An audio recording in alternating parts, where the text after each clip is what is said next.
In part one of this three-part listener Q&A, I dive into topics such as my internal drivers, bodybuilding, the example I hope to set to my children, what personal and business growth looks like to me, what systems I use to deal with problems, and what to look for in a company when your goal is true holistic body transformation. Without further ado, let's dive in.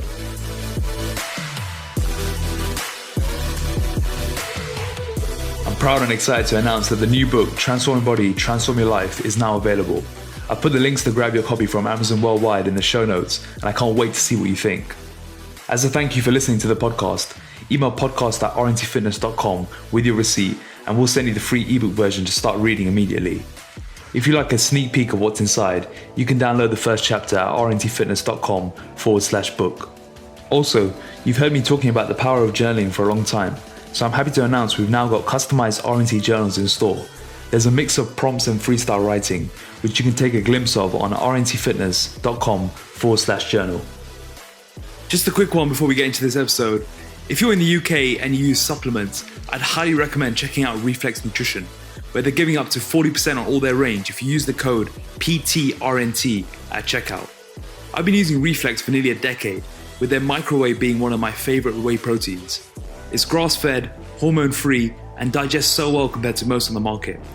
Check out their full supplement range, including all your transformation basics and plant-based alternatives on reflexnutrition.com, and use the code PTRNT at checkout for up to 40% off.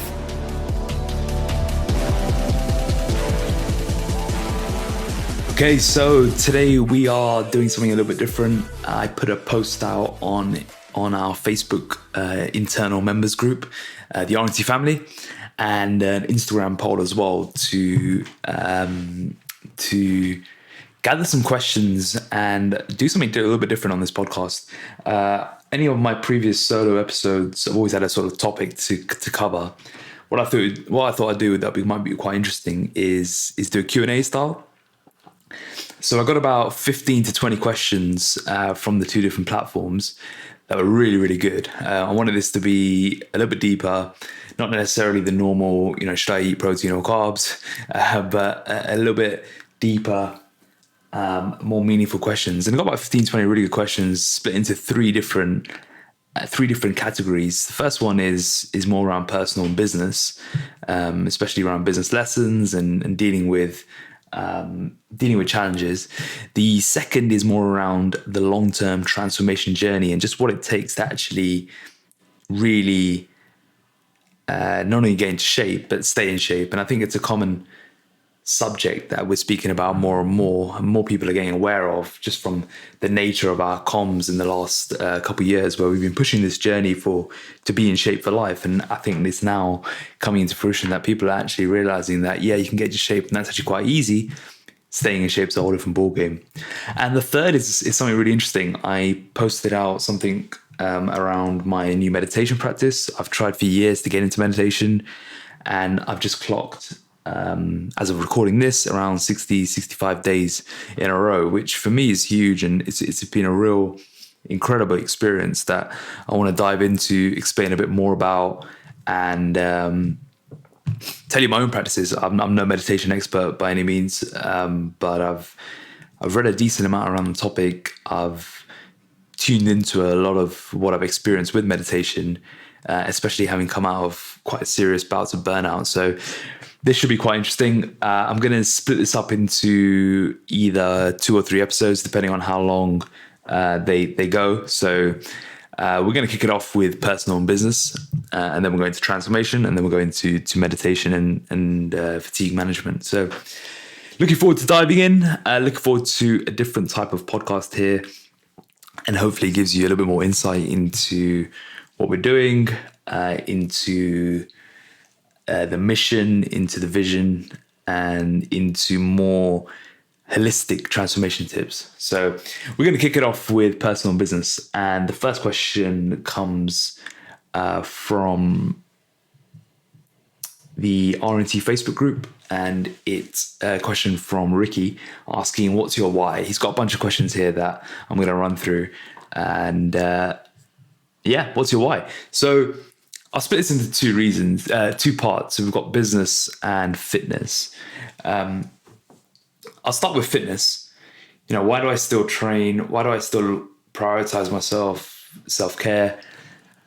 Why is it still important to me, 12 years later? Reality is, it's just a way of life now.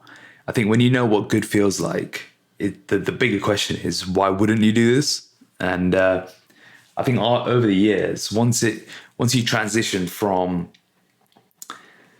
spending a lot of time and bandwidth thinking about how to implement this into your day, thinking about your nutrition, thinking about your training, thinking about your 3S's, at that point, it's very demanding on your bandwidth. It's very demanding on even just your day.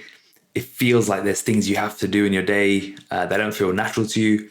But over the years, something really interesting happens, and it just becomes like a thing you don't even consider. You go into restaurants and you just naturally get drawn to protein. You start planning your week, and the first thing you do is you plot your training sessions. You're going away on the weekend. What do? You move all your training sessions earlier just by default. You've got a long call. What do? You go for a walk. And it's just these simple things that just become just a way of life, that you don't have to think about things. You don't have to think about your step count. You don't have to think about eating out and worrying about you're going to overdo your calories, because things just kind of fall into place. So my why around fitness is when you know what feels good, you know what good feels like, why wouldn't you do this? And my own story with this has been so powerful and so transformational for myself. It's the reason why I do what I do. When I was 17 years old, moved in a pot belly, I found the power of the physical being the vehicle to give me focus, control, and confidence in my life. And ever since then, I've wanted to spread that message across the world, across my community, across my friends, family, and because I know how powerful it is. And I think it's the highest form of respect you can show yourself. It's the best form of respect you can show yourself. And ultimately, the highest value and priority I have in my life is my physical health, which is why it's so easy for me to do, because I prioritize my health above everything else. And it's just lucky, or, well, I wouldn't say it's lucky. It's very orchestrated that my business and my work is intertwined with this. So it works perfectly. And the interesting around fitness is, I'm going to talk about this later because it comes up as a question with bodybuilding, is I competed 3 times in bodybuilding. 2014, I won the juniors that I competed in. I also entered another show and came in 4th before that, winning the other one. In 2017, I competed in the open class. Middleweight, came 2nd to a very, very good bodybuilder who won it. Both times I was invited to the nationals. But I never really pursued the nationals, and I never really pursued the next level of bodybuilding, because I remember when I was competing in 2017, I remember seeing some fellow bodybuilders who I'd seen at the previous 2014 circuit. And, we made decent amount of progress between those 3 years, and it was very similar. Something interesting happened in the last couple of years, though. So it's been 4 years since I competed. I still know who these people are, and I've seen them really take it to the next level, where they've really excelled in their bodybuilding careers and really taken their physiques way beyond mine. Their strength is way above mine, and I realized that was just a choice I made after 2017, where I was like, I'm still going to prioritize my physical health, but I'm going to look at it more holistically, and I'm not going to. Prioritizing it doesn't mean competing in bodybuilding to the extent I was, where, for years, my sort of driver with fitness was very much, I want to get as strong as possible. I want to get as big as possible, and I want to make as many improvements to my physique as possible. And that's why I pushed myself to 91 kilos. That's why I was force feeding myself to get the calories down. I was willing to go the extra mile to build some more muscle, because that was what was important. After that 2017 show, when I feel like I really cracked a lot of my objectives with bodybuilding, getting shredded glutes, for which I did again in 2019. I didn't want to go the extra mile, and for me, it wasn't worth putting bodybuilding on the pedestal that I put it on. And I realized that why I was doing this was not for the bodybuilding element, where you have to take yourself to You have to constantly keep yourself at the extremes.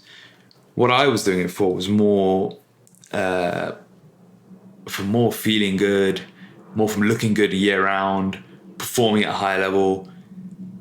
I think when I realized how much the physical was the vehicle for myself and how beneficial this was for other people as well, for me, the reason why I train started to shift a bit more towards just optimizing and finding that sweet spot and really locking in a lifestyle solution, which in the last couple of years, I've really managed to nail down. And I think only since coming out of bodybuilding have I been able to actually build a lifestyle solution. Because I think when you're bodybuilding, it's very difficult to actually have that, because you're meticulously tracking. You prioritize it a lot over social events. You cut back on socializing because you're all consumed by bodybuilding, and there's nothing wrong with that. Like if that's your priority and that's what you want to do, by all means. I mean, I've done it, and for me, it served its purpose. But making the switch away from bodybuilding was what allowed me to lock in that lifestyle solution. So, and by that, I mean learning how to be socially, learning how to eat socially without making a big deal out of it, learning how to stay lean year round with all the different events that might happen, learning how to deal with different challenges that you might face in your life and how that affects your fitness, and just building a lifestyle that's just effortless and integrated. And that required for me coming out of bodybuilding. And the question is then, all right, will you still compete in 2022, which is something I've spoken about? And potentially I might. I now sit, as I'm recording this, I'm 78 kilos now, pretty effortlessly. So for me to get into bodybuilding condition, I'd only need to drop 7 kilos, 6 to 7 kilos, which, wouldn't be too much of an issue. Compared to like previous bodybuilding preps where I've had to take 16 to 24 weeks to really get down to low levels of body fat. So would I compete in bodybuilding again? Potentially next year to mark my 30th, or I may just get lean and see how that looks. But I think the point I'm trying to make here is that my why shifted for fitness over the years. I think over the last couple of years, I've really locked down into why I do this. And it's definitely around respect. It's definitely around having my highest value in life being health. It's definitely around knowing what good feels like and not wanting to give that up. And it's around optimizing a sweet spot that I've been in now for a long time. I've tried to lock in a sweet spot for the last 2 years. Whereas when I was bodybuilding, I was very much, I was pushing the extremes on the up and then pushing the extremes on the down. And when I was on the up, you don't really feel your best and you don't perform your best from a cognitive point of view. Whereas when you're in that sweet spot, you're firing on all cylinders. So I think for me, being in shape is mission critical. I know I'm very clear on what my purpose is here. I'm very clear on what the vision I have in what I want to create with my work and in what I do day to day. And for me, fitness is a key, you could say, vehicle for me to achieve that. So it's very mission critical that I'm in shape, and it's mission critical that I'm optimizing at my sweet spot. So that's why I train. And that's why I still regard fitness as my highest priority. And I can't really see life without it, to be honest. Like the jokes are always there. Like at every stage of my life so far, it's always been like, oh, wait till that happens and you're fit and you won't be doing this anymore. But I've never really found that. Like, for example, at the beginning, it was like, oh, wait till you start work. Well, that didn't change anything. And then it was like, well, wait till you start, wait till work gets tough, or wait till you work in long hours. That didn't really change anything. And then it was, oh, wait till you meet your partner. That didn't change anything. And then, in fact, the argument there, which I'll probably discuss on one of these questions, is if it gets harder with a partner, you've probably got the wrong partner. So yeah, if you're listening to this and you're finding it harder because you're with someone and your biggest objection to being in shape is your partner or those closest to you, that's a massive red flag in itself. And then obviously the next one is around kids, but I'll tackle that when I get there. But as far as I know, from people I speak to, it's just once it becomes a way of life, there's no going back. So that's fitness. What's my why with business? It's still very much the same over the last couple of years. I've really managed to nail down on what exactly I'm doing here, why I'm doing what I'm doing, and it's very much still the same. And it kind of intertwines it leads off from what I've just said with fitness and my own journey, right beginning over 12 years ago now, when I found the physical being the vehicle. For me, it's around spreading this unique message of the physical being the vehicle to more places, more people, and for me, each transformation that we create has the opportunity to create more domino effects in their unique communities. And when you consider that the physical is the ultimate scorecard, the body is a representation of the mind. Any drastic changes in your body, any drastic changes in your physical health is usually because of something going on in your mind, your emotions that has either lost control or needs examining, whatever it may be. The physical is the ultimate scorecard, and body is a representation of the mind. This is a very powerful and unique mission and message. And for me, the reason why I do what I do, and the reason why we're making a lot of changes in the company, is because I want this message to get out there a lot more. I want it to reach more people. I want it to be able to impact people directly. So not just through content and education, but actually through direct impact. So as we know, it's only when there's genuine accountability and skin in the game that impact really, really happens. Because of this, that's why I'm doing this. And the impact one person can have on a community and society is really underestimated. If you just think about one person changing his life or his or her life, they make an impact on their family, they make an impact at their workplace. The domino effect is very real, and I think that's what we're trying to hone in on, is the community and the environment aspect of transformation. And the mission for me, personally, in my role in this, is still to create the best platform to transform. I think the work we do is just remarkable, and I really, really believe that a world that prioritizes health and fitness in the right way is a better world and a better place for everyone. And I emphasize the right way because there's the element of, let's just drop body fat, let's just get people lean, which is great, but that misses out the mental and emotional aspect and misses out on the mind-body connection, because there's a lot of people out there who are in great shape but are struggling mentally, or are in great shape and yet have still massive voids to fill, massive insecurities. And that's why getting in shape is easy, but staying in shape is a whole different ballgame, because staying in shape, done properly, done holistically, forces you to rewire so much of your behavior, mindset, and identity in order to then get in shape, to then be in shape, but feel good for it. And this takes time. There's a lot of muck that needs to be resolved. There's a lot of insecurities and attributes of your past that need to be resolved. But this is all part of the process. And what we have with RNT's unique and proven 5-phase methodology is a step-by-step blueprint to achieving this, so long as you fully engage, fully commit, and fully go all in to that process. And understand that it is going to be a long game. It is going to be a long journey. But with the right commitment and consistency, you will get to where you want to get to. So for me personally, it's around creating the best platform to transform. How that looks right now is very much in the rebrand, rebuild, relaunch that we're going through.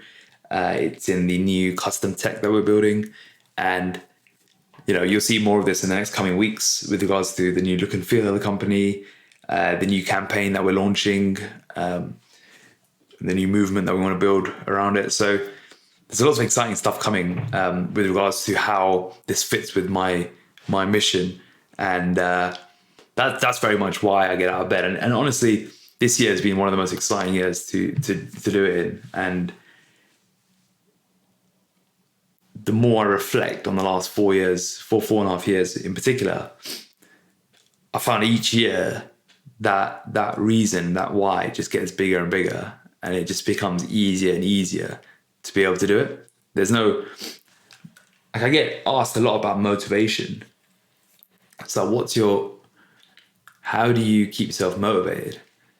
But that's something that when it comes to work, even and fitness as well, for the reasons I've explained, I think when there's a deeper I know when there's a deeper reason, because when there's a deeper reason for it and you know it's for something bigger than yourself, that motivation element does seem, well, in people I've seen who experience the same thing, it does seem to diminish. You know, you don't need to like motivate yourself with, with amp up videos, amp up music to get started for your day. You just get on with it, and you're excited to do it. So motivation is always something I'm a bit sort of iffy about, because I think, especially with health and fitness, people talk about, I need to be more motivated. I need to get motivated for this. I think that's very short-term thinking. The way I see this, and the way I love for the world to start molding towards, and obviously we can only do this one person at a time, is that this is just a way of life. This is a way of being. This is what good feels like. So, why would you not do it? And these are all the benefits you can gain from being, from prioritizing your health and fitness. You can unlock the physical as a vehicle. You can unlock high performance. You can unlock your true potential. And this all kind of unravels only once you've laid that foundation. So that's my why in business and fitness. So hopefully that answers the question. Question number 2 from Sahani in the Facebook group. I know you're a big fan of the growth mindset. What does growth look like to you on both a personal and business level? So personally, I'll start with personal. I think personally, growth looks like nailing the balance and nailing the synchronization between mental and physical health. I think for a long time, I don't think I realized that, yes, the physical can be the vehicle in terms of improving your mental health, but you've also got to go the other way. You've also got to work on the mind in order to get the physical benefits. And that's why the methodology has come together as it has, because that synchrony is really difficult. And for me, growth has been around, is now around like nailing that balance between the two, and then using that foundation to then be creative and ever more purposeful with my work. And at the same time,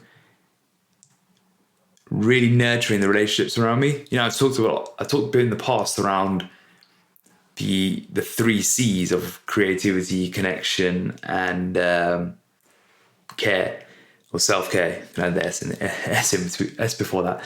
And the 3 of those being the sort of driving factors of my day and where I'm most in flow. And being able to live those days as much as possible. And I would say growth for me is about being able to do this and having the freedom from any restrictions or unnecessary desires, and ultimately finding inner peace.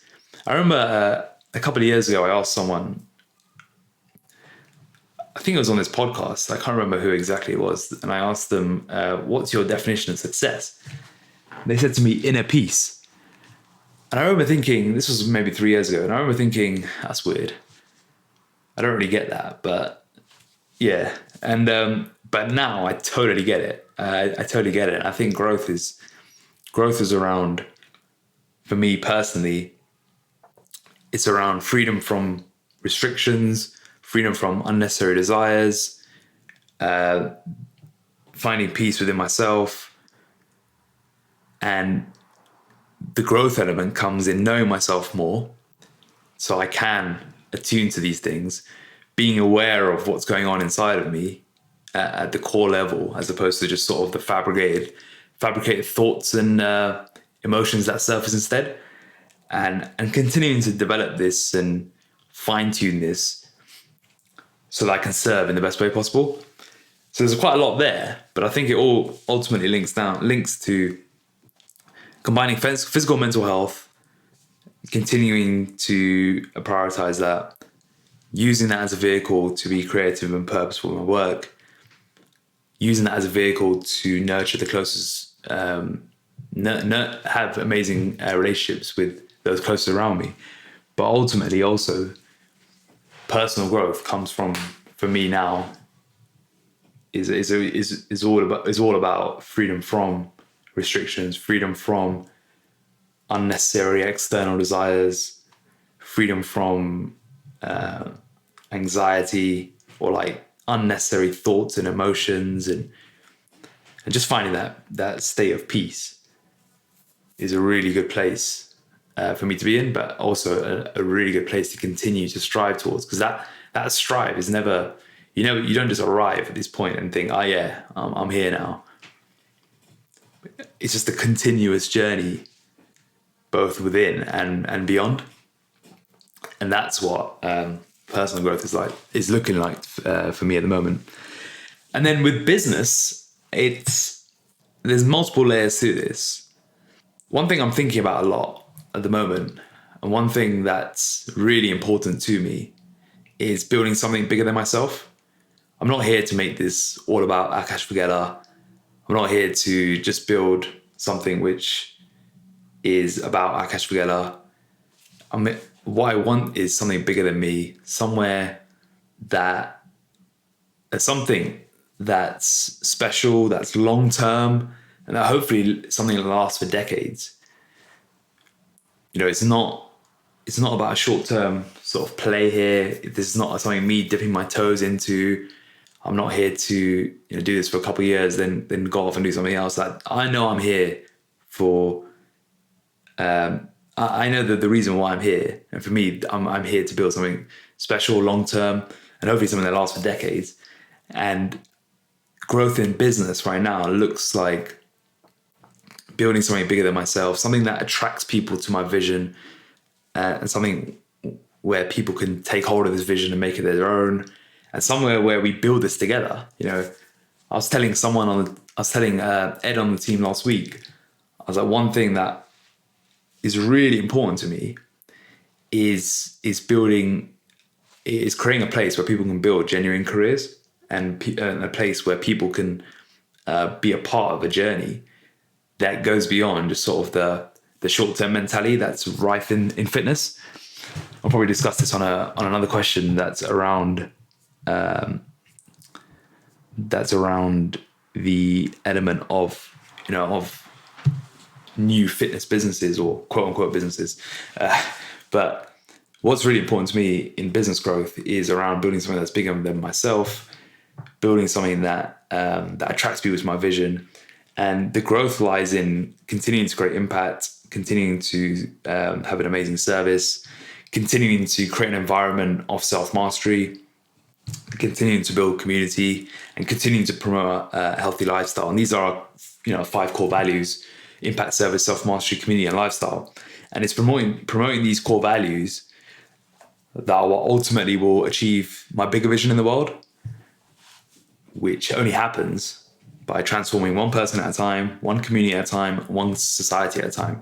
We can be bold and say, we are bold and we say we want to see a world transformed. That doesn't just happen overnight. That probably won't even happen in my lifetime. It's about one person at a time, one community at a time, one society at a time, one city at a time, and then letting the micro impacts that we create snowball into something massive, which then creates a cultural shift, which then circles back to what I said earlier with regards to a world that potentially and hopefully prioritizes health and fitness. And just imagine if everyone on the world, everyone in the planet prioritized health and fitness from a holistic sense. So mental health was a priority, physical health was a priority, emotional health was a priority, social health was a priority, spiritual health was a priority.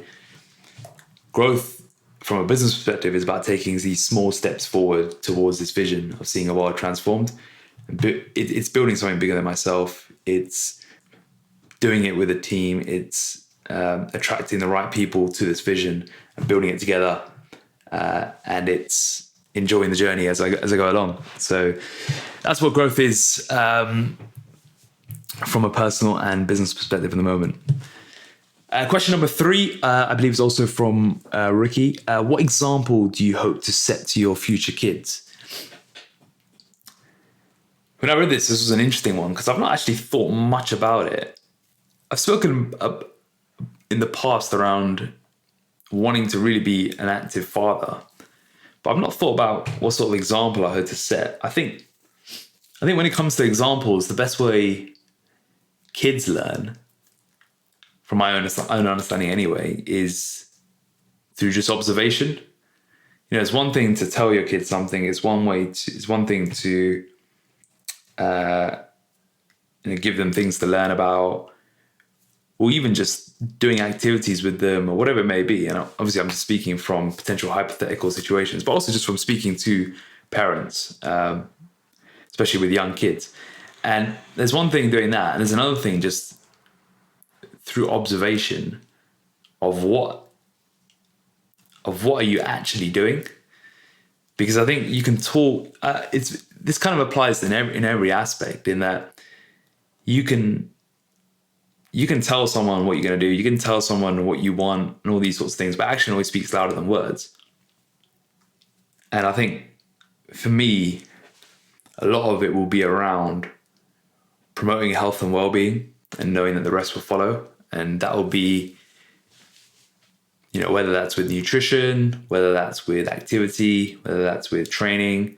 I hear from a lot of parents who say that when they train at home, it really inspires their kids to either get involved or to, support them along the way. And I think that's the best way to do it, because they see you training, they see you being active. So they understand, they see that it's a value, and they see that it's an important part of their lives. I think I was reading something the other day around how we often think that, when kids are super young, they don't pay attention, they don't understand what's going on, and they don't have the memory capacity to be able to actually learn from these early experiences. But the reality is they are subconsciously soaking up a lot of what's going on around them. And these early years are actually some of their most formative. So leading by example with regards to health and fitness, I think would be a key one there, and knowing that the rest will follow. Off the back of that, from a more, again, lead from the example perspective, but also from a teaching perspective, it'd be around never compromising in any area, especially health, career, and relationships. Health, I think, is the obvious one. Career, there's the reason why I've spoken to quite a few schools over the last couple of years is because I see a lot of people sacrificing their own well-being for the sake of a career and their own purpose and their own drive because of an external reward linked to a career, or even just a societal expectation. And I think never compromising in your career has such an impact on your overall happiness and overall peace that hopefully I can lead from example to them in my own choices. But when it comes to that point for them, that to me is an important part that they take on board. And also relationships with how many, again, with knowing how much potential negative impact a relationship can have mentally and emotionally. Never compromising on relationships is another massive one. So that'll be another thing that I'd hope to set an example on. The third thing would be, before I get into the third thing would be, I think, around staying humble, living below your means, and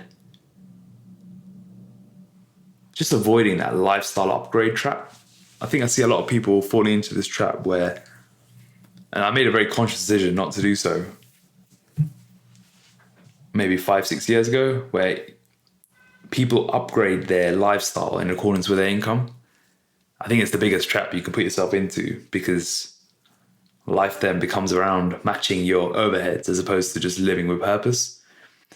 And for me, living below my own means and has created a lot of freedom for me to be able to do certain things.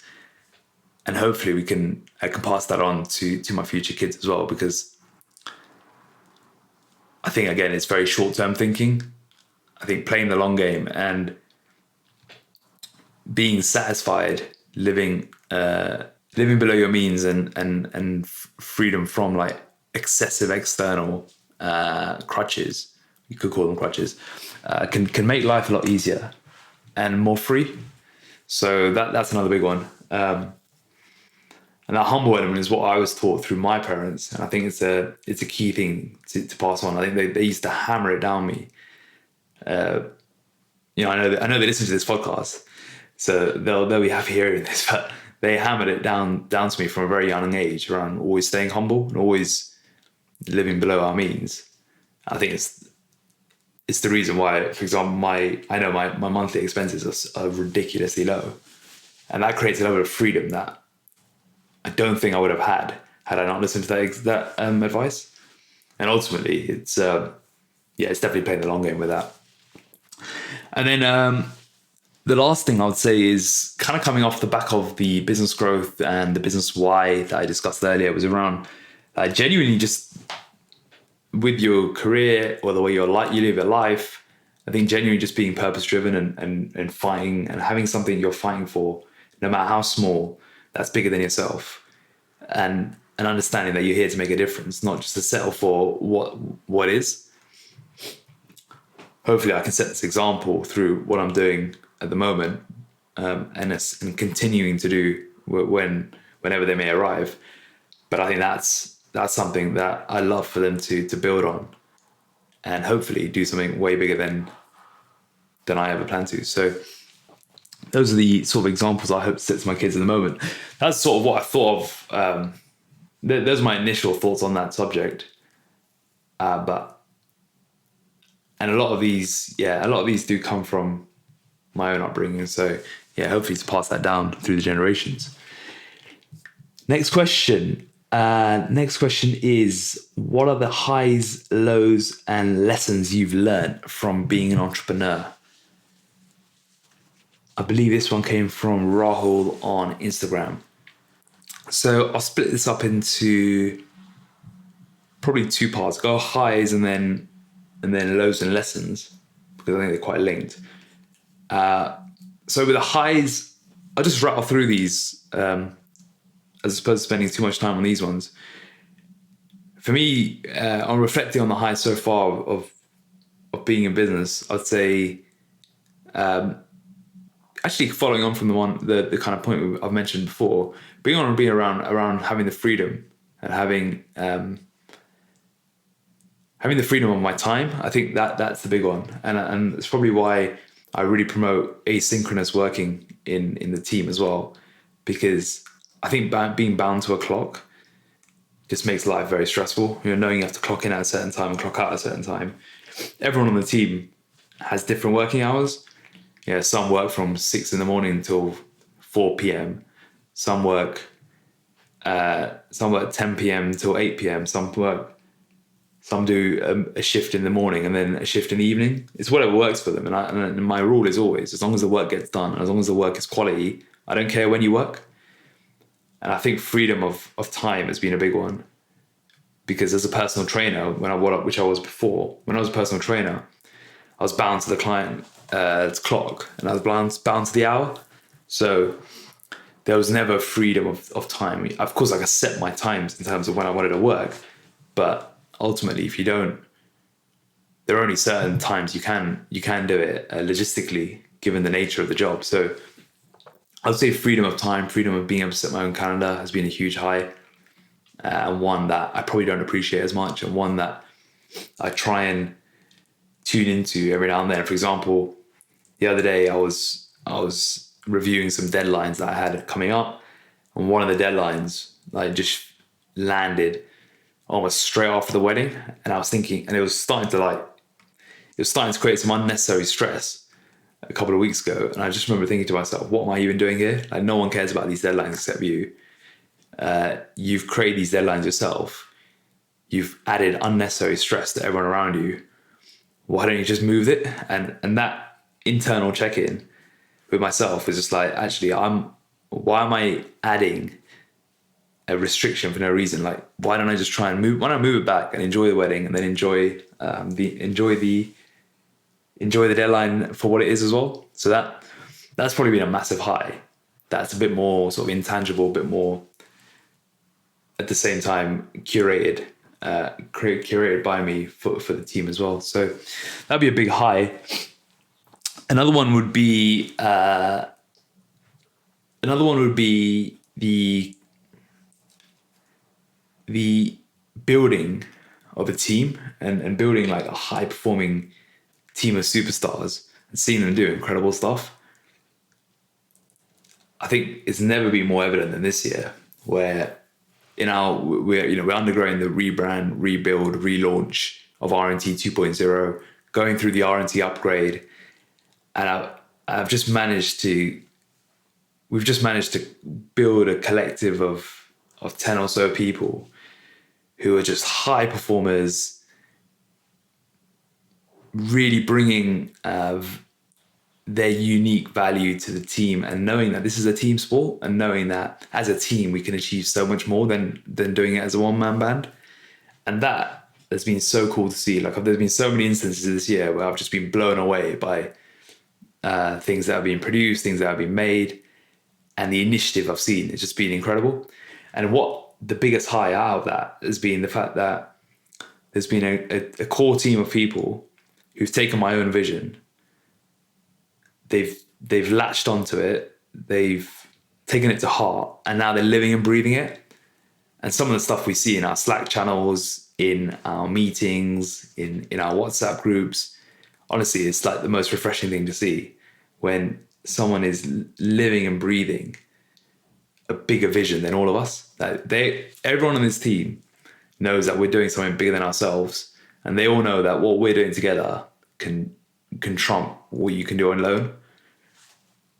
In fact, it's not even possible to do it alone. So seeing this all come together, seeing the team of high performers that we've assembled is just incredible. And it's been one of the best bits about being in business, has been seeing this journey and transformation in people, and also seeing how it sort of aligned in the business itself. I'll talk about it in the lessons section probably, in that, the team that takes you to one checkpoint won't be the team that takes you to the next checkpoint. Similar to the body transformation journey, right? If you think about the mind identity, the behaviors that take you to one checkpoint aren't the same that will take you to the next checkpoint. The same thing applies in business. And also the parallels between the 5-phase journey for business and the 5-phase journey for body transformation is simply remarkable. Like, there's so much that crosses over, and it's incredible how predictable the whole journey of business actually is. So building a team of high-performing superstars is definitely one of the biggest highs I've had. And there's no way I'd want to do this alone. I think to do this with a great team has been one of the biggest pleasures I've had. And learning the mechanics of a team, because, a team changes, a team grows, you outgrow your old team, you build a new team. I think one of the best examples of this of all time is probably, or the one I always think of anyway, is always what Alex Ferguson did at Manchester United when he, at a much higher level, of course, but what he did was he's had like 3 championship winning teams. And most managers only typically have one good spell with a team. But what he did is he understood that one team can only take you so far, then you need to rebuild the team, etc. And you keep going forwards. And I remember taking that on board and thinking, like, this is going to happen at some point, and it's going to be a good thing. When it does happen, it's for the better. When it does happen, it means we're going to go to another level of growth. It means we're going to shed our skin to make another step change. And that bit has been really, really good. I think another big moment, and I remember this, I was in Riley Beach in Thailand. It was just when it hit me around the physical being the vehicle, in terms of that sort of mantra, physical is the vehicle. I remember when it came to me, I was just like, this is it. This is what we're doing. This is what we're about. This is the essence of the company.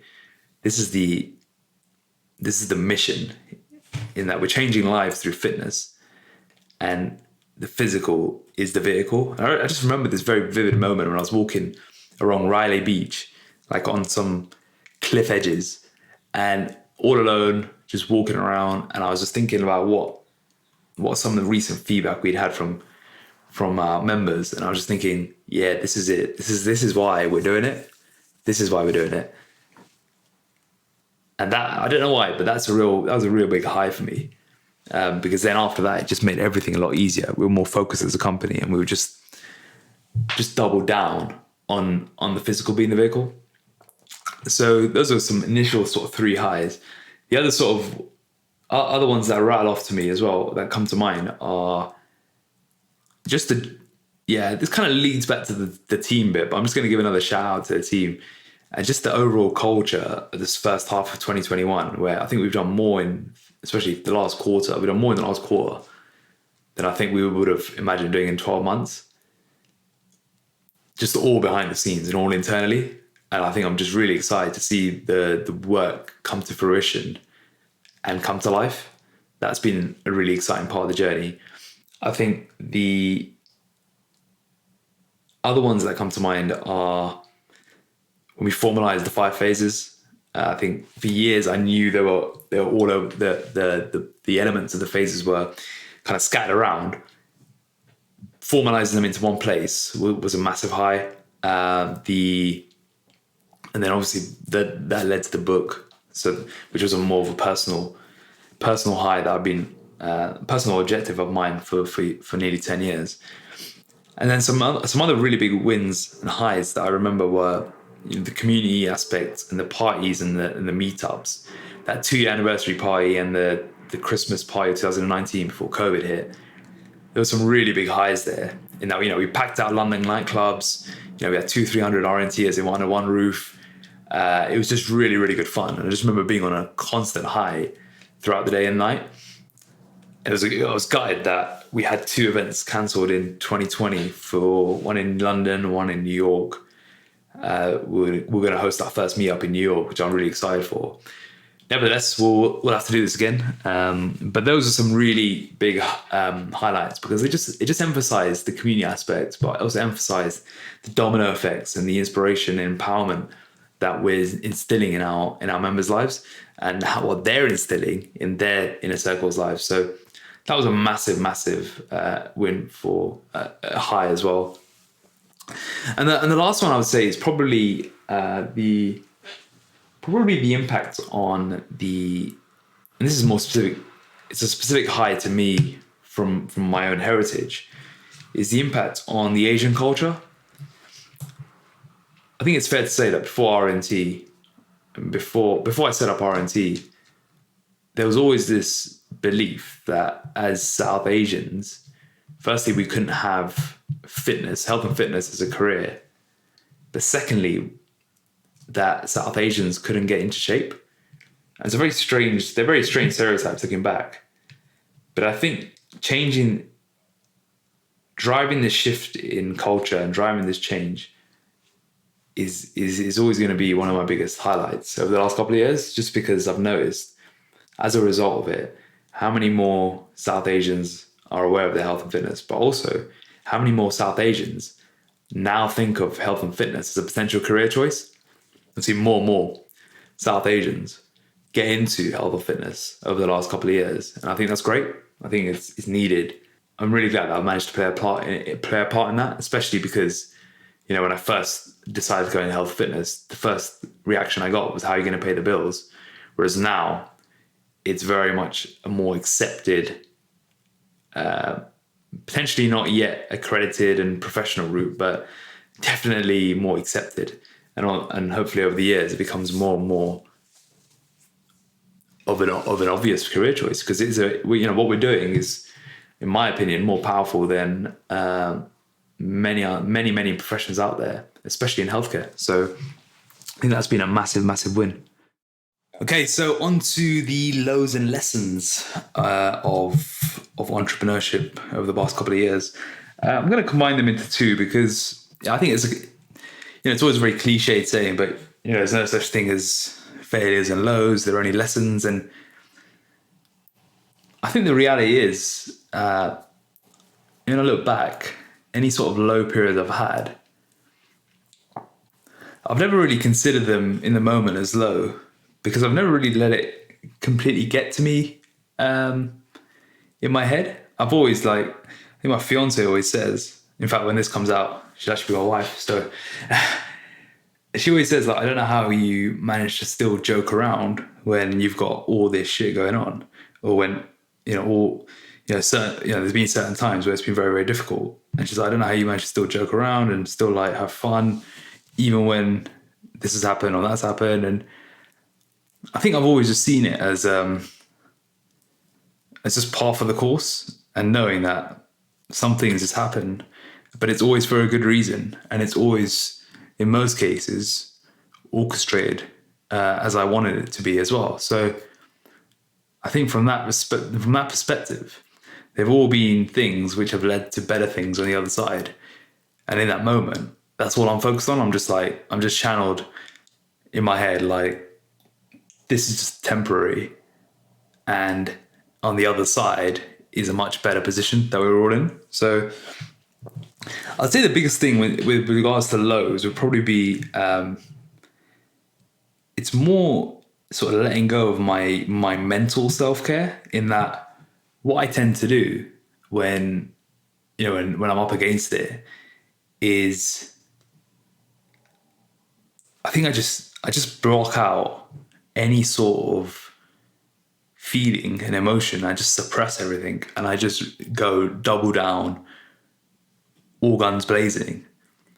And what ends up happening is that's when I get all my burnout symptoms. That's when I had all the rashes. And I think towards the back end of 2020, it was quite a difficult period in the business. And that's when I came out with like I went partially deaf for a week, infections in my head. And I look back and I think it was just suppression. Whereas what I've done this year a lot better to avoid, touch wood, I've not had any issues with regards to burnout. And I think the biggest reasons has been around what I spoke about on the renewal episode, and also just the sleep element, and just keep continuing mental self-care when things are really, really tough. Whereas in the past, I've just suppressed it and just thought, you know what, I'll just carry on going. And that's kind of why I've always been good in bodybuilding, with regards to like getting into super, super lean condition, super shredded condition, way past where most people go. And simply because it's this weird sort of ability to just suppress things and accept more and more. I don't know if it is, there's pros and cons to it. I think the cons are mental self-care and how it manifests physically. The pros obviously are the ability to just dig deeper and deeper as things get harder. And I think that's been, I don't know if that's a low or if that's just something I've learned to improve on and process it in a much better way. And the way I've helped process that in a much better way is through trying to play the long game at all times. Like this year more than ever, I'm always trying to think marathon, not a sprint, marathon, not a sprint. It's very easy to start things. It's very easy to ride things when you're in the honeymoon. I think it's very difficult to continue to play the long game. And I've just tried to keep that in my head at all times, like play a marathon, not a sprint, marathon, not a sprint. And that's allowed me to stay on top of my mental self-care at all times, or at least more than before. On to other lessons. I think the biggest ones has been, I think just continuing on with the long game theory, is trying to play, and there's a quote from Naval Ravikant, one of my favorite thinkers at the moment, and he talks about long-term games with long-term people, and I think that's so true. And I think in business as well, in any sort of team environment, you want to be playing long-term games with long-term people. And I think I've really learned a lot about human psychology in the last couple of years, both from a client perspective, having dealt with so many different types of people, but also from a team perspective, where I've also had to learn different styles of management, different styles of leadership, different styles of communication, motivation, and also understanding how different people work. what sort of red flags are, what makes a high performer, what doesn't make a high performer, who's fronting, who's in it for a quick fix, who's in it for a quick buck. Like, it's so interesting when you really knuckle down and you look at people's actions and you look at different ways of thinking. I wouldn't say it's necessarily my strongest point, but I'd say each year, each month, I'm learning more and more about who are the long-term players, who are the short-term players, who's mission driven, who's not mission, who's more money driven, and there's no right or wrong here. It's just understanding which game people are playing. I think everyone's playing different games, and I think one of the lessons I've learned is firstly that entrepreneurship is a team sport. It's not something you can do on your own if you really want to have an impact. I think it's whether you're dealing with suppliers, whether you're dealing with your team, whether you're dealing with clients and members, anyone who's in contact with your business. It's a team sport that you're trying to create a better impact, create a better movement, and create a better ecosystem ultimately. So I think I've learned that it's a team sport. We want to fill that team with people that are thinking long term, people that are thinking playing the long game. And I think over a long enough period of time, one thing I've learned that I'm seeing come to fruition in many different aspects is over a long period of time, karma will equalize everything and pay it back with interest. And I'm seeing more and more the power of karma, the way it sort of plays out. And that's why another thing I've learned, just kind of tying these all things together, is not to take anything personally. Not to take anything personally with any sort of actions or words, because firstly, everyone's playing to their own priorities and values. And karma will always equalize and compound. So with that being said, I think whether it's with team and people specifically, I think values is one of the most underrated aspects. But value alignment is probably the number one thing in business, in all aspects. So anyone who interacts with the business is, in a positive way, is aligned with your values. And I think going into business with anyone, having anyone in a team, the number one thing to look for that I've learned now, looking back and sort of reflecting, is value alignment and really understanding what people's true core values are. And when you strip it all back, I think it's very clear why certain things play out the way they do. So, and just on that, actually, it's just to sort of segue from there is around trusting the gut when it comes to people, decisions, anything really. Because what I tend to make a mistake of is I'll understand something, I'll be like, yeah, this is the way it is.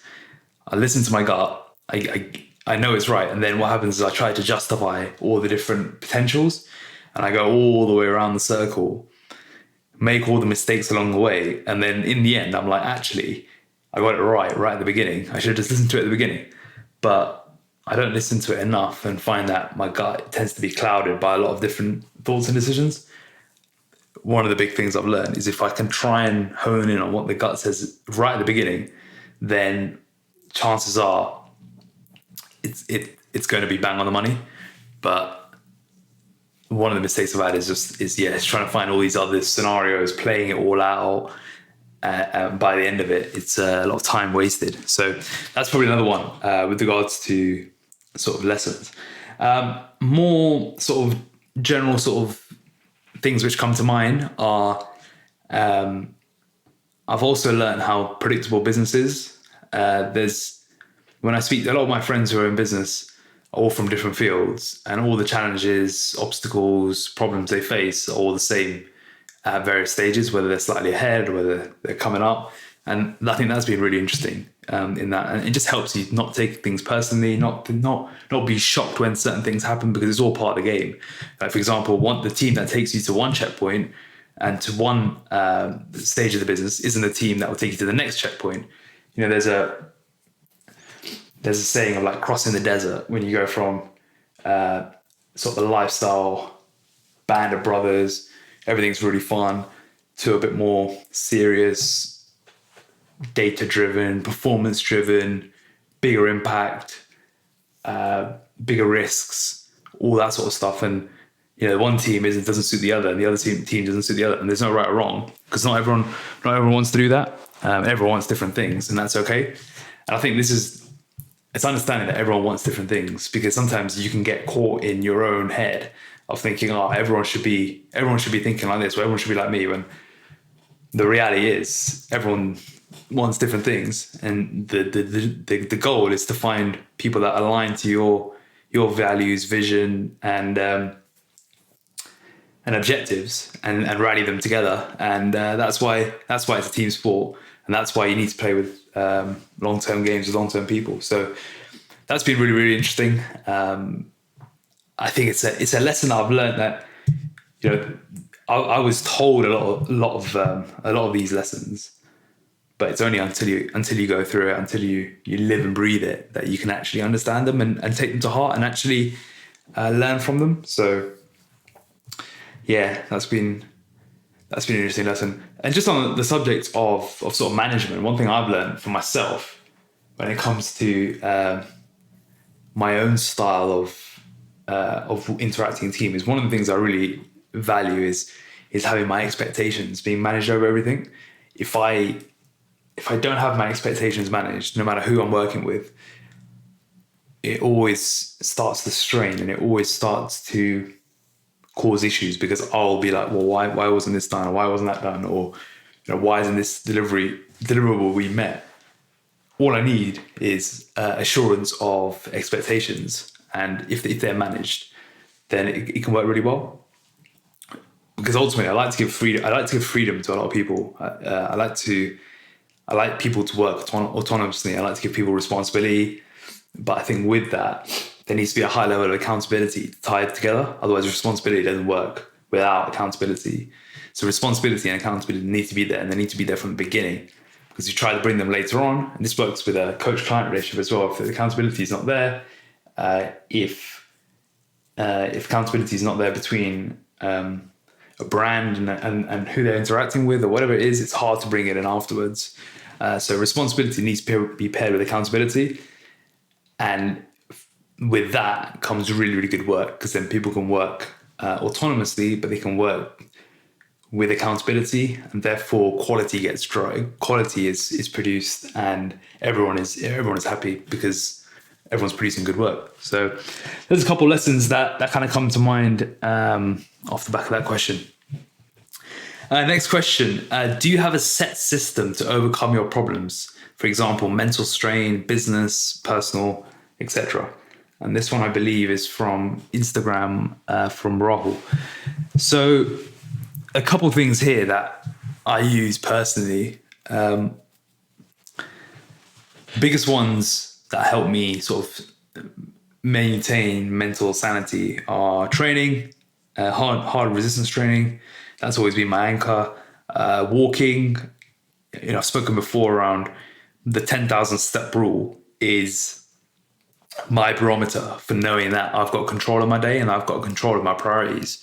And I'm basically essentially just in control of what's going on in my life. So 10,000 step rule is always a good one.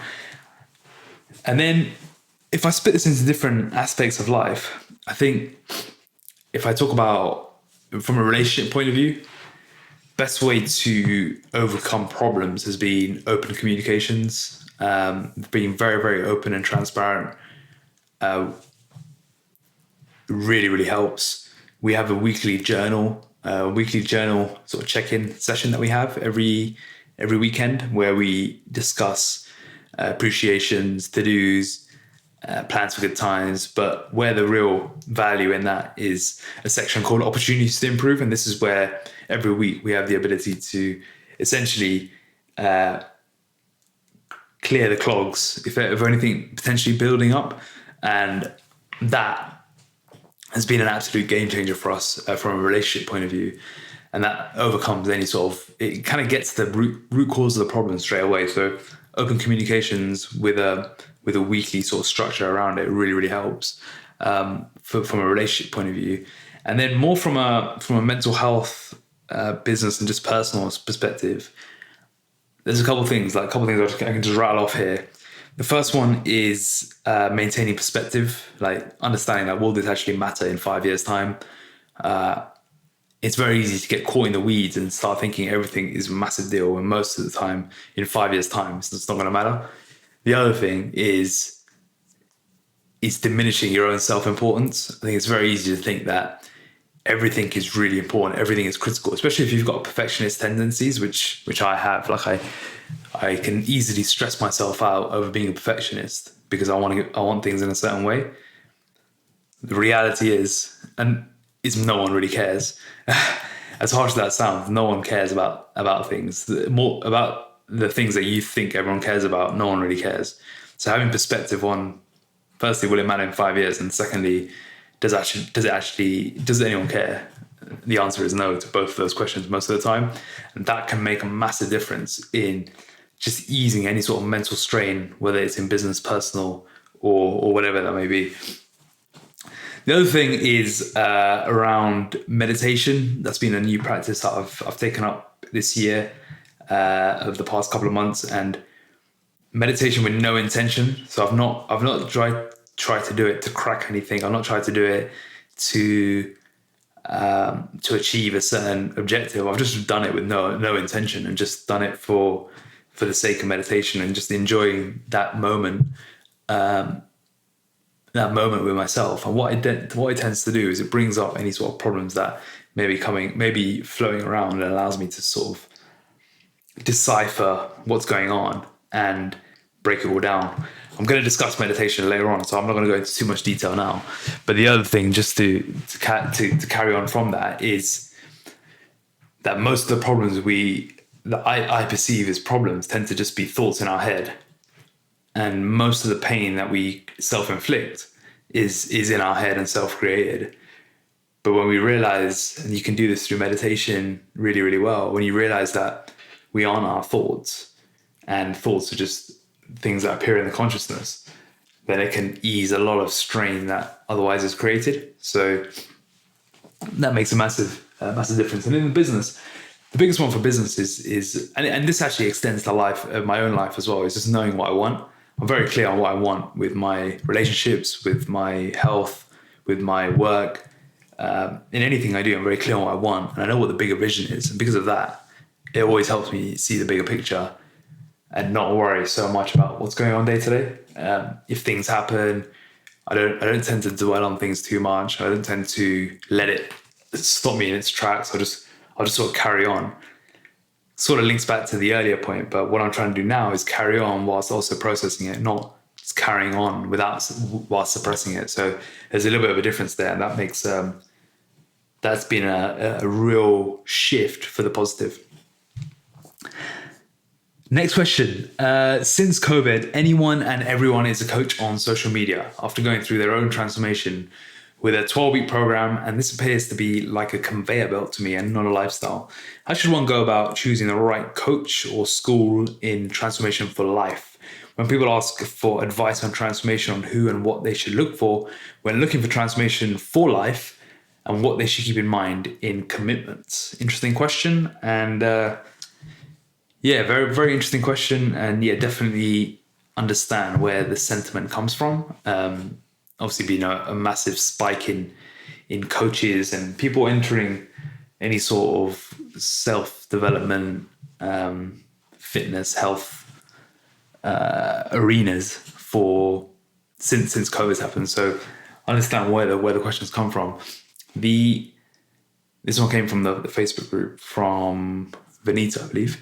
So with regards to my criteria, there's quite a lot I would have for this. Before, it was a lot more simpler. Before, it was literally just 3 parts. Have they achieved transformation themselves? Have they achieved transformation in similar people to you over and over again? And do they practice what they preach year round?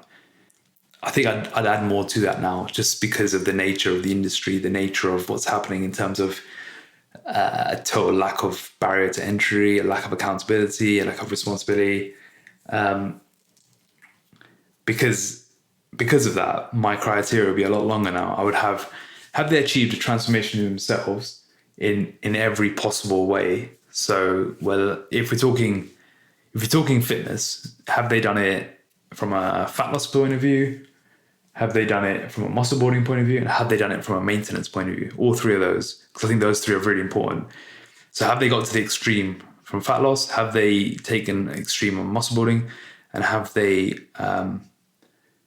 maintained it? I would say muscle building is the optional, because it depends on the client base as well. It depends on who the target audience is. But at least that should be key. Second, have they achieved transformation in similar people to you over and over again for years and years? I think if you just add those two bits to the end, over and over again, and for years and years, that can get rid of a lot of the fluff, because you have to then look at people are doing it for years and years. Firstly, they've shown that they're actually in it for the long term, because most people will do this for a year or two and then fall off. If you say over and over again for years and years, then you've just qualified someone who's really there for their purpose. So I would say that's number two. Number three, I would put is, do they practice what they preach year round? I think you'd be shocked at how many people, how it's perceived to be you're practicing what you preach. But the reality is most people are either just using old pictures, or they are not really living the lifestyle. They're not really living the lifestyle. And if you take away social media, they probably wouldn't be doing it. So do they practice what they preach year round?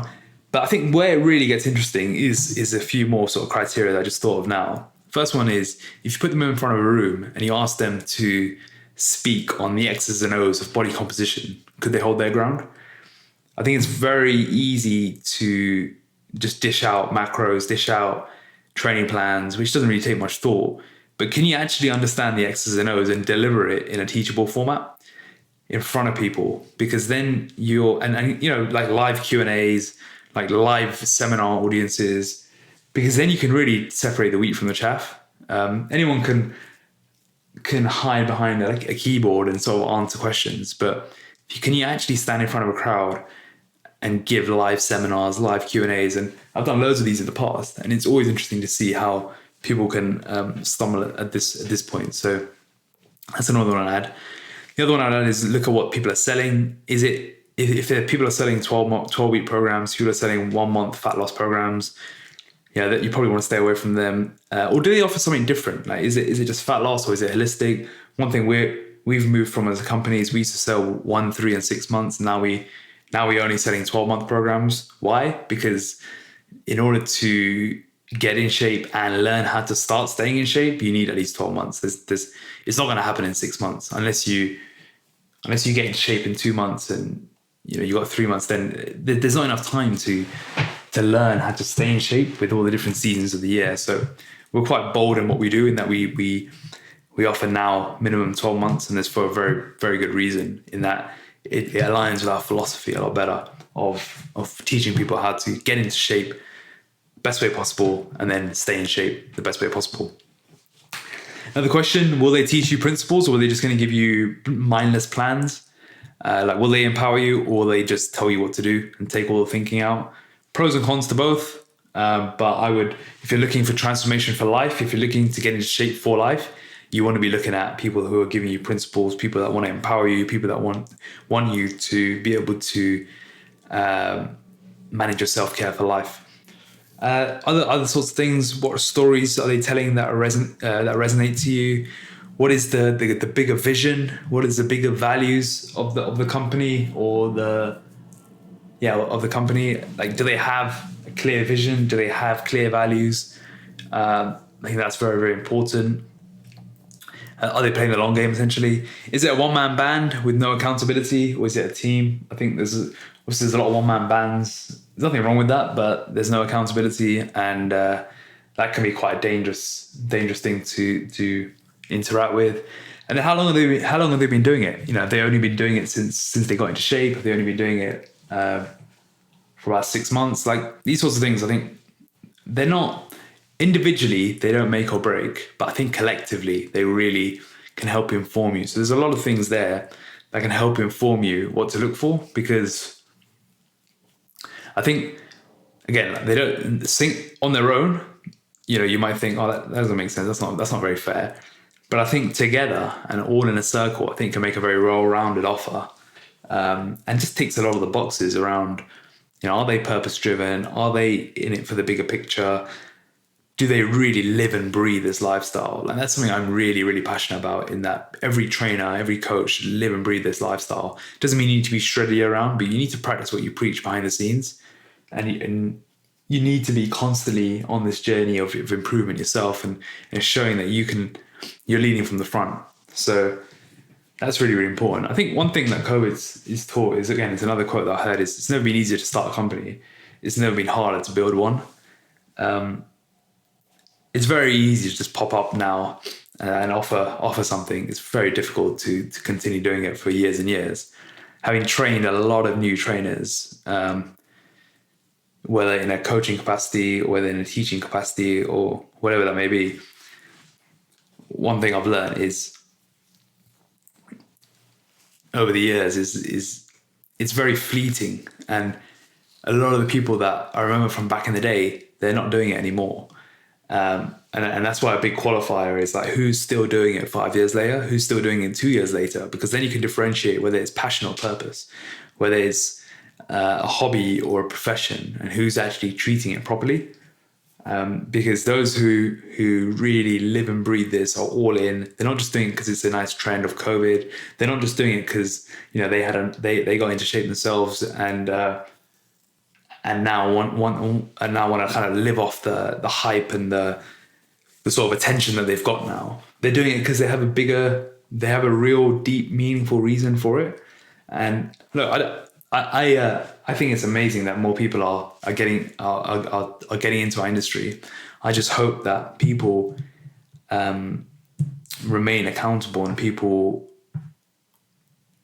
really are delivering it in the way it should be delivered, because that's super important. And otherwise, the only people that are gonna be affected are the people who are clients and members. So yeah, that's what I look for. So there's quite a lot of criteria, but it's definitely a well-rounded approach that you want to take when you are looking into different things. And also, I just wanted to touch on something for like the fitness industry overall, and just trainers and coaches, is the realities of coming up online now is, and this is for the fitness industry and trainers and personal trainers, is what the industry really needs is more career paths and more avenues to actually develop and harness a career.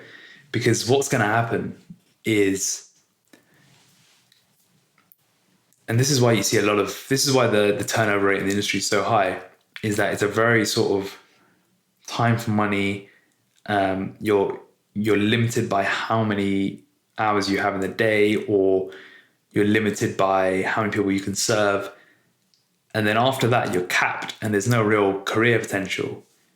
And what ends up happening is you start spinning your wheels, and then you get fed up, and then you quit the industry. And this is the reality of most personal trainers out there. That's happened. And what I think we need more of, and one thing I'm super I keep as a priority for me, is carving out careers for people and carving out long-term careers, so that they're developing their skill set, but they can branch out into new things should they wish to. Because there's a reason we don't have many 50-year-old personal trainers, 50-year-old coaches, because there's a lifespan that's been put on us because of the models that have been created in the industry, and that it's very sort of, it's that freelance consultant mentality, not career driven, not let's create something special as a team. It's very one-man band. I'm in it for myself. And that's I think if we can crack that in the industry and create careers, create opportunities for people to come and develop something way bigger and better than they can on their own, I think there's going to be, the fitness industry has potential to do something really, really remarkable. But it's got to go through this maturation phase that it's in now. It's very early industry. It's got to go through this maturation stage where we start separating the wheat from the chaff. And the wheat from the chaff will separate. It's just going to take a couple of years. And I foresee this happening over the next sort of 3 to 5 years. Once COVID's thing of the past. Once things get back to normal, more solidified normal, I think we'll then start seeing what's really going on in the industry and what's really going to happen. But it needs more maturation and it needs more normalization before we can see where the trajectory is going. But I think most people who are in this industry, personal trainers and coaches, they just want to help people, but they're having to do all these other things just because there's no career path, there's no opportunities, there's no other responsibilities they can take on if they're not part of something bigger than themselves. So that's something that that'll be interesting to see over the next couple of years. But hopefully that helps answer that question. I think we're wrapped up for part 1 here on personal and business. The next part is going to be all about the long-term transformation journey and more client and member focused with regards to fitness and transformation in the long run. So stay tuned for that, and hope you enjoyed today's first part of the Q&A. Thanks. Thank you so much for being here today on this episode of R&T Fitness Radio. I'd love for you to do a quick little favor for us. Please head over to iTunes and give us a 5-star rating, leave a comment, and share it with your family and friends. If you're interested in learning more about how to transform your body and positively change your life, go to www.rntfitness.com and explore all our free content on offer. Thank you.